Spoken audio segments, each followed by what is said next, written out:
하나님께서 다 하셨습니다. 하나님께서 일하고 계십니다. 하나님께서 다 하실 것입니다. 하나님이 하시면 됩니다. 전능하신 하나님이 우리의 아버지시요, 그 아버지 되신 하나님이 자녀된 우리의 삶을 끝까지 인도해 주실 줄로 우리는 믿습니다. 말씀을 통해 인생의 해답을 얻는 이 시간 되기를 주의 이름으로 축원합니다. 예수님을 잡으려고 가련 유다는 군대와 대제사장들의 아랫사람을 데리고 횃불과 무기를 가지고 밤에 주님을 잡으러 왔습니다. 그럴 때 베드로가 그 사람들을 무리를 보면서 칼로 말고의 길을 베자 주님께서는 칼을 칼집에 꽂으라 말씀하셨고 예수님께서는 아버지께서 주신 잔을 내가 마시지 않겠느냐라고 말씀하세요.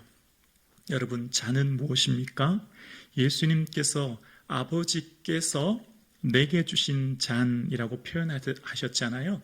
그 잔이 구체적으로 뭘까요? 그 잔이 뭔지를 마지막 제자들과 함께 식사하시면서 구체적으로 말씀해 주시는데요. 바로 마태복음 26장 27절과 8절에 이렇게 말씀하십니다. 또 잔을 가지사 감사기도 하시고 그들에게 주시며 이르시되 너희가 다 이것을 마시라. 이것은 죄 사함을 얻게 하려고 많은 사람을 위하여 흘리는 바 나의 피 곧 언약의 피니라.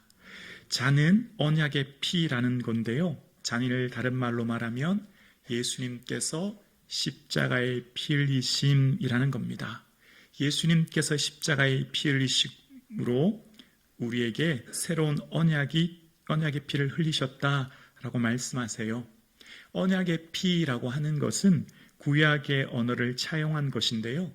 이 언어는 구약의 모세가 하나님께로 받았던 율법과 십계명을 받은 후에 그 말씀을 기록한 다음 제단을 쌓고 하나님 앞에 소로 번제와 화목제를 드리고요. 그 소로부터 나오는 피의 반은 그들이 쌓은 제단에 뿌리고 또 피의 반은 사람들에게 뿌리면서 이제 언약서를 낭독하면서 이렇게 모세가 외칩니다. 출애굽기 24장 8절입니다. 우리 함께 고백하실까요? 모세가 그 피를 가지고 백성에게 뿌리며 이르되 이는 여호와께서 이 모든 말씀에 대하여 너희와 세우신 언약의 피니라. 아멘.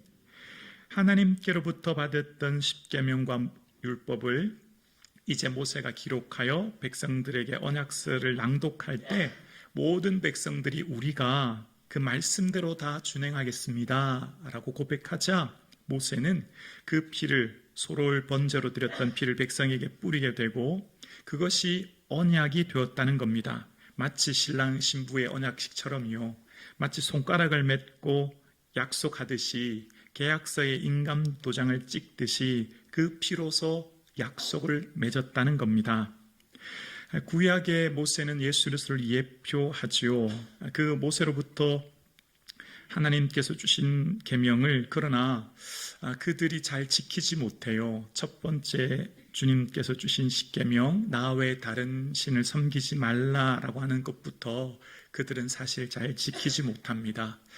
그런 언약을 파기한 그들에게 사실 이 언약을 파기하게 되면 죽어야 마땅한 그들에게 예수 그리스도께서 친히 그 새 언약이 되셔서 그들과 새로운 약속을 맺으시는 것입니다. 그래서 예수님께서는 소를 통해 드렸던 번제의 피가 아니라 당신이 직접 피 흘려 십자가에 죽으심으로써 새로운 언약을 맺으신 겁니다. 그래서 주님께서는 자신을 온전히 내어주셔서 당신이 십자가에 피 흘리심으로 우리와 새로운 언약을 맺으심이 바로 이 잔이라는 겁니다. 그러니까 예수님의 이 잔은 십자가의 피 흘리심으로 우리가 죄 사함을 얻게 되는 것입니다. 왜 주님께서는 굳이 이처럼 십자가에 당신의 몸을 통하여 피를 흘리셔야 됐을까요? 그 피가 죄 사함이라 말씀하셨을까요? 죄는 하나님과 우리 사이를 단절하게 하고요. 죄는 영원한 죽음을 의미하지요. 영원한 죽음과 영원한 삶을 결정하는 것이 바로 이 죄의 문제인데요. 그래서 이 죄의 문제가 얼마나 심각하냐면 죄가 우리에게 들어오면 생명으로 말미암아 대속해야만 되는 것이었습니다. 주님께서 왜 피를 흘리셨을까요? 그것은 바로 레위기 17장 11절에 이렇게 설명합니다. 육체의 생명은 피에 있음이라 내가 이 피를 너희에게 주어 제단에 뿌려 너희의 생명을 위하여 속죄하게 하였나니 생명이 피에 있으므로 피가 죄를 속하느니라. 육체의 생명이 피에 있다고 말씀하시면서 그 피가 죄를 속한다 말씀하십니다. 그래서 레위기 17장 14절에 보면 모든 생물은 그 피가 생명과 일체니라 라고 이야기합니다. 피가 곧 생명 그 자체라는 거죠.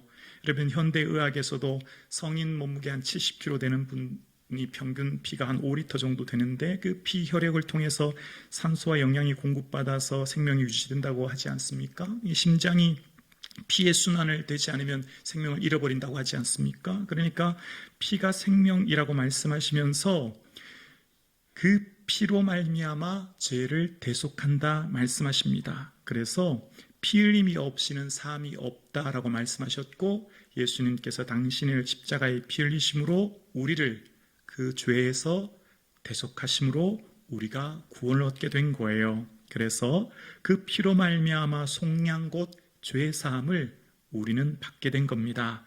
속량이라고 하는 것, 노예의 몸값을 대신 지불하여 그에게 자유를 준다라는 의미죠. 예수님께서 당신의 몸을 들여 피를 흘림으로 우리를 사망에서 생명으로 옮기신 사건이 바로 언약의 피인 것이죠. 그래서 우리가 천국에서도 우리가 영원토록 드릴 찬송이 있다면 그것은 바로 어린 양 대신 예수 그리스도의 보혈을 찬양하는 겁니다. 이 찬양은 영원토록 우리가 드릴 찬양이 되는 것이죠. 이 어린 양의 보배로운 피로 우리가 구원함을 얻었기 때문입니다. 이 보배로운 피로 말미암아 우리가 놀라운 생명을 얻게 된 것이죠. 이 땅에 죄 없는 사람은 단 한 사람도 없습니다. 모두가 다 죄인이죠. 그런데 문제는 그 죄를 스스로 해결할 수 있는 사람은 아무도 없습니다. 오직 우리의 대속함은 은이나 금처럼 없어질 것으로 된 것이 아니라 예수 그리스도의 보배로운 피로 우리의 죄를 대속하여 우리가 구원을 얻은 것이죠. 그래서 그 아들 예수의 피가 우리를 모든 죄에서 깨끗게 하셨고 구원을 얻은 겁니다. 오늘 저와 여러분의 삶의 은혜는 바로 예수 그리스도의 그 보혈로 말미암아 구원 얻은 것, 이것이 우리의 삶의 은혜요 복인 줄로 우리는 믿습니다. 그래서 이 예수 그리스도의 보혈로 말미암아 우리는 놀라운 은혜를 지금 이곳에서 누립니다. 구원의 은혜뿐만 아니라 충만한 기쁨과 은혜, 그러니까 예수 그리스도의 보혈이 말씀의 성경의 핵심이지 않습니까? 우리가 성령의 충만한 은혜를 언제 누릴까요? 바로 예수 그리스도의 그 십자가 보혈로 말미암아 충만한 은혜와 기쁨을 누리게 되는 겁니다. 그 보혈로 말미암아 모든 묶임과 결박이 풀어지는 것을 누리게 되는 것이죠. 우리의 삶 가운데 성령의 충만함은 보혈의 권세와 능력을 의지할 때 그 은혜를 덧입게 되는 거예요. 예배드리시는 저와 여러분의 삶에 성령의 충만한 능력과 권능을 언제 덧입게 될까요? 바로 예수 그리스도의 보혈을 덧입고 그 은혜를 고백하고 그 은혜를 찬양하고 그 은혜를 높여드릴 때 우리는 은혜의 깊이 속에 하나님의 은혜를 경험하게 될 줄로 우리는 믿습니다. 여러분 다 경험하고 계시죠? 우리가 정말 충만한 은혜는요, 예수님의 보혈을 의지하고 고백하고 찬양할 때 어떤 것으로도 줄 수 없는 충만한 기쁨과 은혜를 누리게 됩니다. 예배드리시는 저와 여러분의 삶에 우리에게 주신 이 보혈의 은혜와 기쁨이 충만하기를 소원합니다. 그래서 우리의 삶은 사단이 우리를 더 이상 참소하지 못하는 증거가 바로 예수 그리스도의 보혈입니다. 사단은 어떤 자이지요? 우리를 끊임없이 참소하는 자 아닙니까? 요한계시록 12장 10절과 12절에 보면 사단에 대해서 이렇게 말합니다. 후반절인데요. 또 그의 그리스도의 권세가 나타났으니 우리 형제를 참소하던 자 곧 우리 하나님 앞에서 밤낮 참소하던 자가 쫓겨났고, 사단은 우리를 향해 끊임없이 참소하고 고발하고 비난한다는 겁니다. 내가 그러고도 그리스도인이냐? 내가 그러고도 하나님 자녀 맞느냐? 내가 너의 죄를 다 알고 있는데 그렇게 뻔뻔하게 그렇게 살 수 있느냐? 끊임없이 우리의 죄를 지적하면서 그러면서도 내가 하나님을 사랑한다고 말할 수 있느냐? 사단은 우리의 마음을 끊임없는 번민과 고뇌로 죄를 지적하고 참소하여 우리를 고통스럽게 하지요. 그때 요한계시록 22장 10절에 우리를 자유케 하는 말씀이 바로 이 말씀이지요. 또 우리 형제들이 어린 양의 피와 자기들이 증언하는 말씀으로서 그를 이겼으니, 사단의 참소를 이길 수 있는 것은 바로 어린 양 대신 예수 그리스도의 피로 말미암아 승리합니다. 여러분 삶 가운데 사단이 무엇으로 여러분을 참소합니까? 여러분 과거에 어떤 죄로 끊임없이 사단이 여러분을 참소하고 고발하고 비난하면서 여러분 마음속에 눌림과 번민과 고통 가운데 살게 합니까?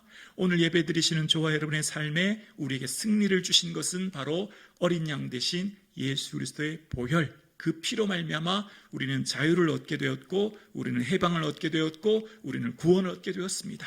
이 권세를 선포하고, 이 권세를 의지하고, 이 권세를 누릴 수 있기를 주의 이름으로 축원합니다. 마귀는 우리에게 올무를 놓지요.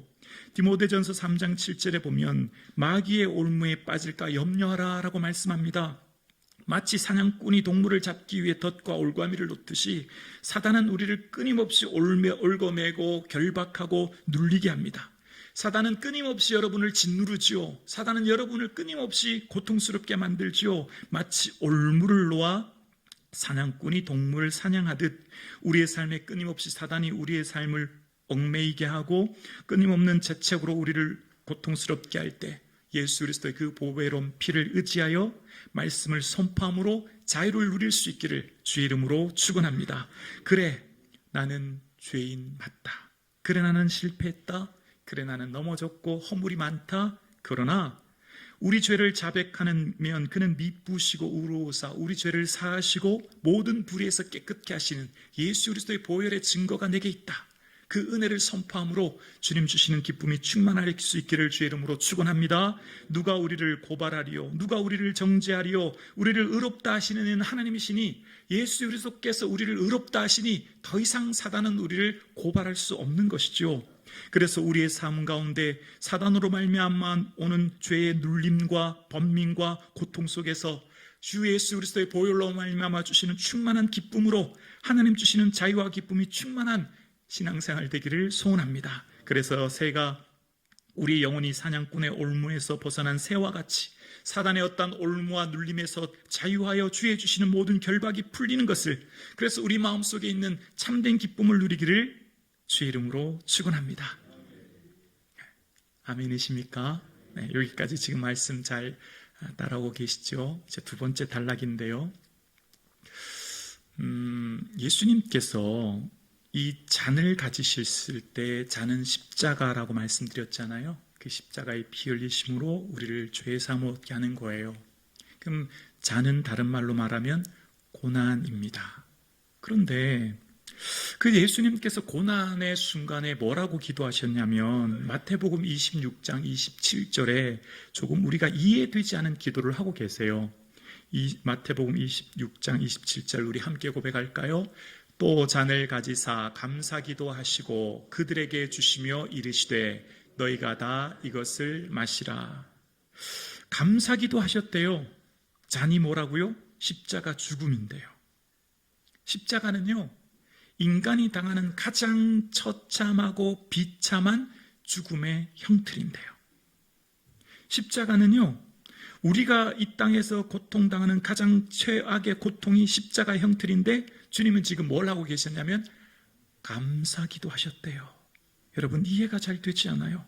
이 순간에 어떻게 주님은 지금 감사기도 하고 계시죠? 말씀을 통해서 예수님의 이 땅에서의 3년의 삶은 우리를 통해 예수님의 삶의 방식을 우리가 배우도록 깨우치시죠.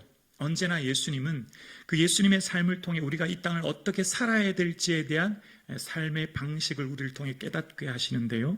지금 예수님께서는 이 고난의 순간, 이 십자가의 잔을 앞에서 주님께서는 주님 앞에 감사기도 하셨다라고 하는 것을 통해서 우리도 예수님과 같은 삶의 방식과 삶의 관점을 가지기를 원하시는 거예요.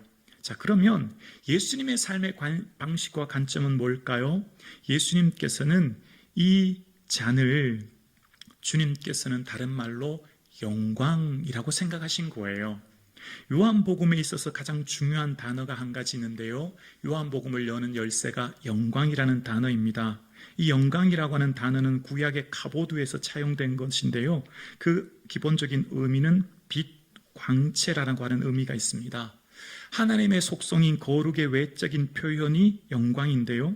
그 하나님의 속성이 거룩이 드러날 때 영광이 드러나게 됩니다. 그래서 거룩하신 하나님의 공의와 사랑이 십자가에서 드러나게 돼요.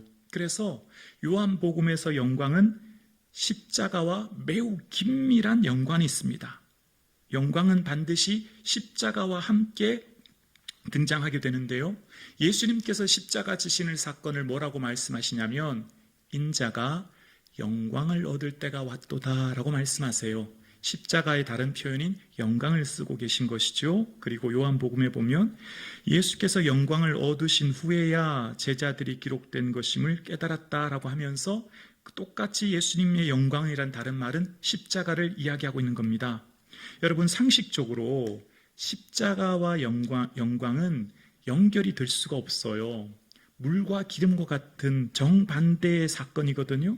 십자가는 어두움, 고난, 역경, 비참, 수치, 모멸이 십자가고요. 영광은 빛, 명예, 기쁨, 즐거움이 영광입니다. 근데 이 둘은 결코 하나가 될 수 없는데 주님께서는 십자가라고 하는 것을 영광으로 표현하신 이유가 뭘까요? 이것이 바로 역설의 신비인 것이죠.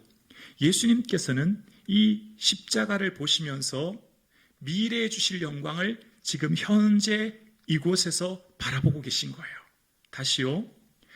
이것이 역설의 신비인 것은 사도 바울도 무명한 자 같으나 유명한 자, 죽은 자 같으나 살고 징계를 받은 자 같으나 우리가 죽지 않은 것, 근심하는 자 같으나 항상 기뻐하는 이유가 뭐죠? 지금 현재의 고난을 뭐로 보죠? 미래에 주실 영광을 앞당겨서 지금 현재 그 사건을 바라보고 계신 거예요. 그래서 예수님께서는 십자가를 통하여서 이제 곧 사흘 만에 부활하실 영광을 지금 이 십자가를 통해서 바라보고 계신 거예요. 아멘이 되십니까? 아멘이 되십니까? 네. 그러니까 미래에 있을 그 영광, 부활의 영광을 지금 이곳에서 아직 그것이 일어나지 않았지만 이 십자가는 반드시 영광을 이룰 것임에 현재 이곳에서 미리 그 영광을 내다보고 고백하고 말씀하고 계신 거예요. 오늘 예수님께서 지금 이 잔은 십자가 피 흘리심은 장차 있을 부활의 영광을 지금 이곳에서 바라보고 계셨기에 주님께서는 우리도 제자된 우리도 동일한 관점과 삶의 방식으로 이 땅을 살기를 원하시는 거예요. 지금 저와 여러분의 삶 가운데는 주님께서 맡겨주신 각자의 잔이 있어요.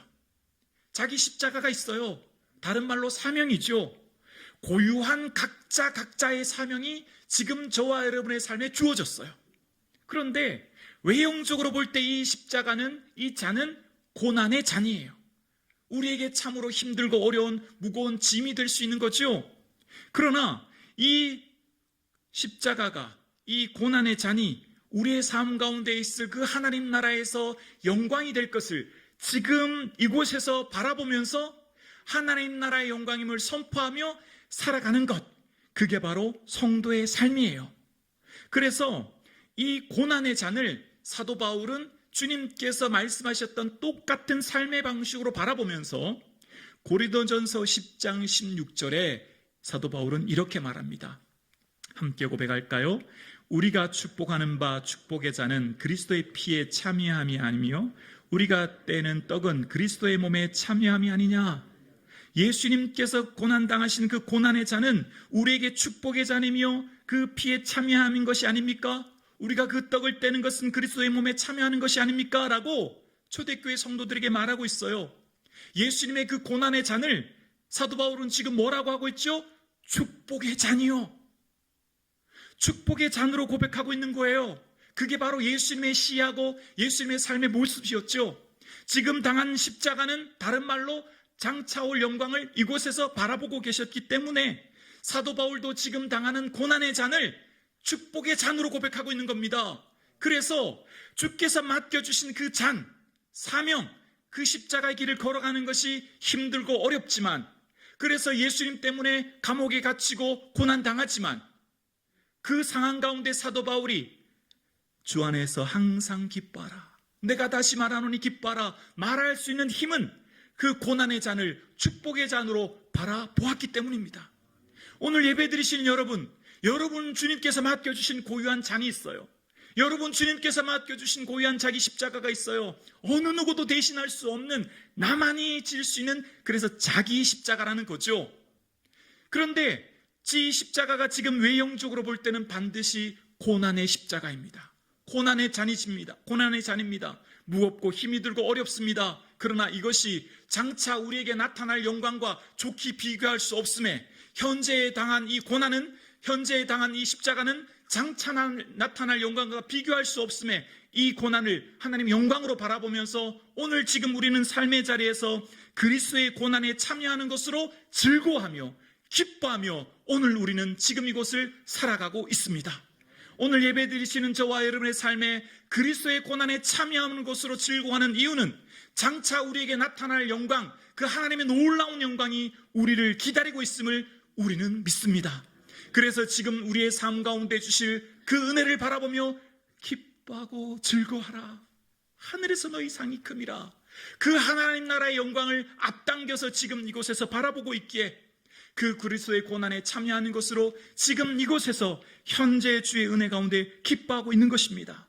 오늘 함께 예배 드리시는 사랑하는 성도님, 여러분의 삶 가운데 주께서 맡겨주신 잔이 무엇입니까? 여러분 가운데 하나님께서 맡겨주신 그 십자가가 무엇입니까? 그것은 우리에게 축복의 잔이요, 그것은 우리의 영광의 잔인 줄로 우리는 믿습니다. 그래서 고난주간 우리가 이 사순절을 보내면서 주님 가신 그 길을 우리도 걸어가는 것은, 그 길이 힘들고 어려운 고난의 길인 것을 알지만 우리가 참된 제자의 길로 걸어가는 이유는 이것이 생명의 길임을 우리는 믿기 때문입니다. 이 길을 통하여서 주실 영광을 우리는 지금 바라보고 있기 때문입니다. 곧 만날 주님 앞에서 칭찬과 영광과 존귀를 사모하고 있기에 그날에 주실 영광을 지금 이곳에서 바라보며 소망 가운데 즐거워하기에 오늘 우리는 우리의 삶을 기쁨과 감사함으로 이 고난의 잔을 들고 나아갈 수 있는 힘을 얻게 되는 것입니다. 오늘 함께 예배 드리시는 사랑하는 우리 성북중앙 가족 여러분, 여러분의 삶 가운데 이 고난의 잔이 축복의 잔임을 바라보시고 고백하시고 나아가시는 이 한 주간 되기를 주님의 이름으로 축원합니다.